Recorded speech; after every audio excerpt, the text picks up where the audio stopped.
بسم اللہ الرحمن الرحیم۔ السلام علیکم ورحمۃ اللہ وبرکاتہ۔ معزز طلباء کرام، آپ سب کیسے ہیں؟ آج ہم کتاب ہدایہ جلد رابع میں کتاب الشفا کے سبق نمبر 29 کے حصہ دوم کو پڑھیں گے اور سبق نمبر 29 کو مکمل کریں گے۔ یہاں ایک مسئلہ اور بھی ہمارے علم میں ہونا چاہیے کہ تمام ائمہ کا اس بات پر اتفاق ہے کہ ذمی کے لیے تو ذمی پر حق شفا ثابت ہوتا ہے۔ اسلامی حکومت میں جو ذمی رہ رہے ہیں، ایک ذمی اپنا مکان بیچتا ہے، دوسرا ذمی اس پر شفا کر کے بذریعہ شفا اس کا مکان لے سکتا ہے۔ مگر ذمی کے لیے مسلمان پر شفا ثابت ہونے میں اختلاف رائے منقول ہے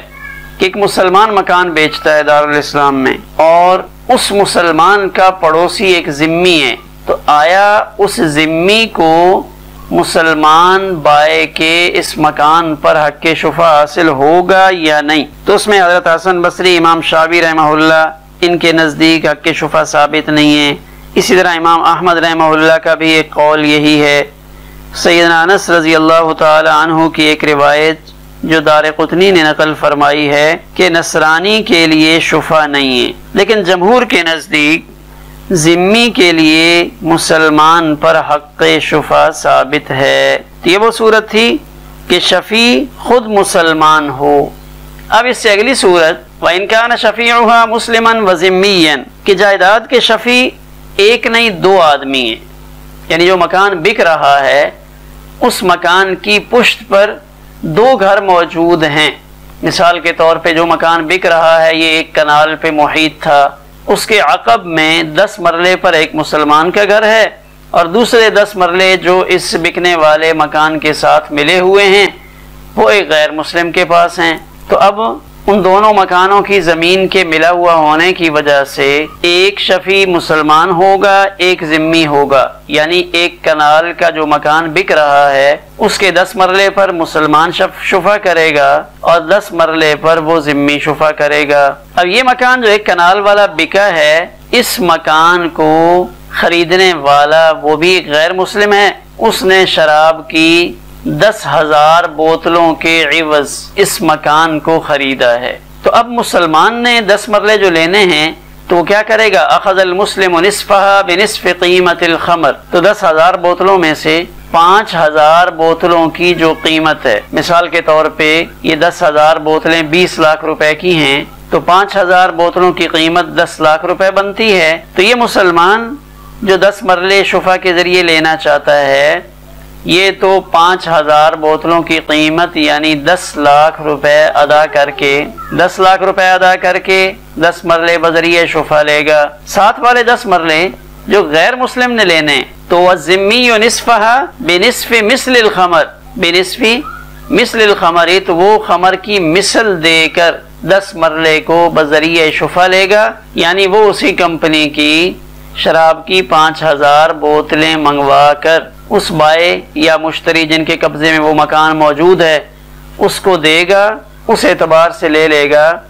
اعتباراً للبعض بالکل، بعض کو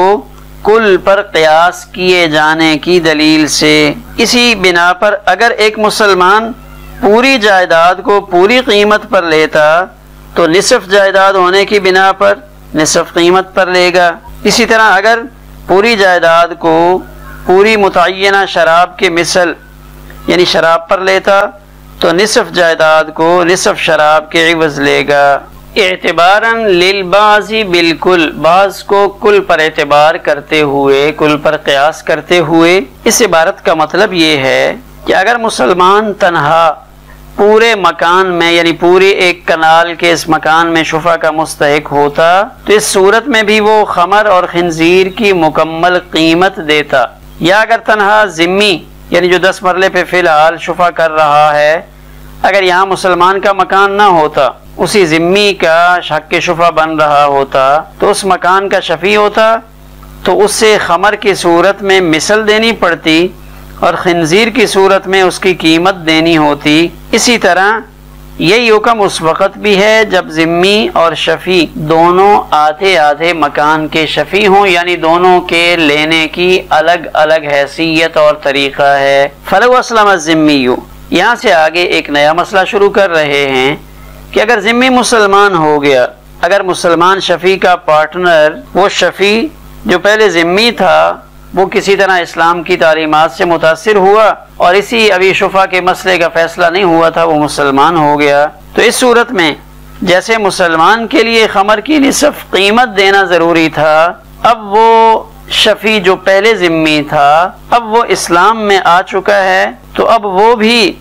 نصف خمر کی قیمت ادا کرے گا، مثل خمر ادا نہیں کرے گا۔ یعنی 10,000 شراب کی بوتلوں پر بے ہوئی تھی، مسلمان تو پہلے ہی 5,000 بوتلوں کی قیمت 10 لاکھ روپے دے رہا تھا، پھر یہ ذمی مسلمان ہو گیا تو پہلے تو اس کے ذمے تھا کہ یہ 5,000 شراب کی بوتلیں دے، لیکن اس کے مسلمان ہونے کی وجہ سے اب اس کا حکم بھی بدل گیا۔ اخذها بنصف قیمت الخمر، تو یہ بھی 10 مرلے شراب کی 5,000 بوتلوں کے بجائے ان کی قیمت ادا کر کے اپنا حصہ لے گا۔ کیوں؟ لعجزہ عن تملیک الخمر، کہ کلمہ پڑھنے کی وجہ سے، اسلام کی دولت سے مالا مال ہونے کی وجہ سے اسلامی احکامات اس کی طرف متوجہ ہوئے، اور اسلام نے منع کیا ہے مسلمان کو کہ یہ نہ خود شراب کا مالک بنے اور نہ کسی کو شراب کا مالک بنائے۔ وبالاسلام یتأکد حقہ لا ان یبطل، یہاں سے صاحب ہدایہ ایک اعتراض مقدر کا جواب دے رہے ہیں۔ اعتراض یہ ہے کہ اگر دو غیر مسلموں میں بیع ہوئی، دو غیر مسلم آپس میں خرید و فروخت کر رہے تھے اور انہوں نے خمر کو بطور ثمن متعین کیا، آپس میں انہوں نے طے کیا کہ ہم شراب کی 8,000 بوتلیں اس کے عوض میں یہ سودا کریں گے، یعنی مشتری نے شراب کی 8,000 بوتلیں دینے کا فیصلہ کیا، پھر قبضہ سے پہلے متعاقدین میں سے کوئی ایک مسلمان ہو گیا تو اب بیع فسخ ہو جاتی ہے، وہاں بیع باقی نہیں رہتی، بیع ختم ہو جاتی ہے، کیونکہ انہوں نے جس کو ثمن مقرر کیا تھا وہ ثمن تو ایک ایسی چیز ہے جس کو نہ مسلمان دے سکتا ہے نہ لے سکتا ہے، تو وہاں بیع فسخ ہو جاتی ہے۔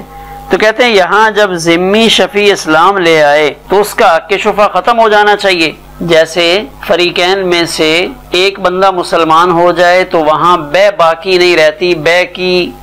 کہانی ختم ہو جاتی ہے، تو یہاں بھی شفا کا معاملہ ختم ہونا چاہیے۔ یہاں ایسا کیوں نہیں ہو رہا، اس کی کیا وجہ ہے؟ تو ابل اسلام اسے جواب دے رہے ہیں کہ شفا کو بیع پر قیاس کرنا درست نہیں، اس لیے کہ اسلام لانے کے بعد ایک مسلمان کے لیے شراب کا لین دین کرنا درست نہیں ہے، اور یہاں چونکہ ثمن وہ خمر متعین تھا، اس لیے نہ تو مسلمان اس پر قبضہ کر سکتا ہے نہ دوسرے کو اس کا مالک بنا سکتا ہے۔ جب اس صورت میں بیع سے اس کا مقصد ہی فوت ہو گیا، یعنی بائع کے لیے مبیع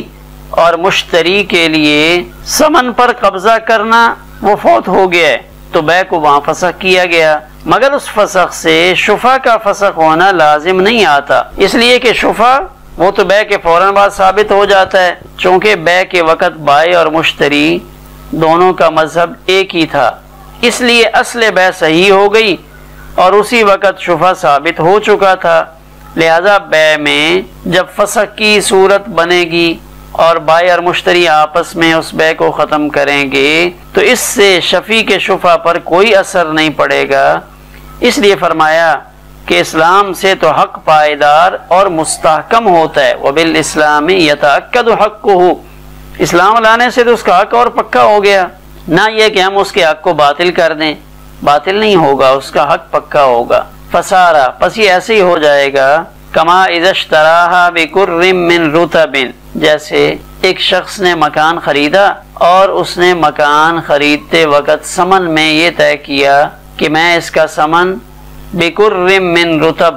رطب کھجور کا ایک کر، تازہ کھجور کا ایک کر دوں گا، یعنی بائع اور مشتری کے درمیان ثمن جو طے ہوا ہے وہ تازہ کھجور کی ایک مقدار، ایک کر، وہ پیمانہ ہے۔ تو اب شفیع شفا کرنے کے لیے آیا، تو جب شفیع آیا تو اس وقت رطب کھجور مارکیٹ میں موجود ہی نہیں تھا۔ اب ویسے تو شفیع نے بذریعہ شفا یہ مکان لینا تھا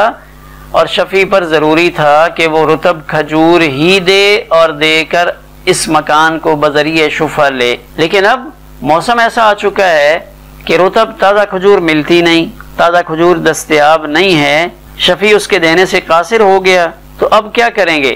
یاخذھا بقیمت الرطب، تو یہاں متبادل صورت بتائی گئی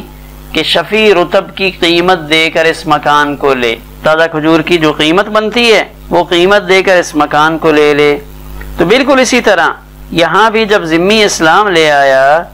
تو اب وہ مثل خمر دینے سے ایسے ہی عاجز ہو گیا جیسے وہ شفیع رطب کھجور دینے سے عاجز ہو گیا تھا، مل نہیں رہی۔ تو جب بندہ ادائیگی یہ مثل سے عاجز آ جاتا ہے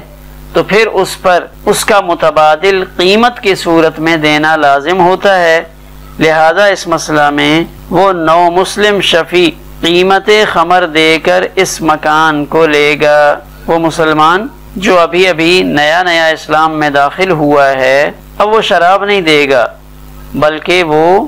شراب کی قیمت دے کر اس مکان کو لے گا۔ تو اس کی تھوڑی سی تفصیل یہ بھی ہو سکتی ہے کہ شفیع نے جب اپنے حق شفا کا مطالبہ کیا تھا، یعنی جب طلب مواسبت کی تھی، اس وقت وہ ذمی تھا جو شراب اور خنزیر کے ذریعے معاملہ کر سکتا ہے،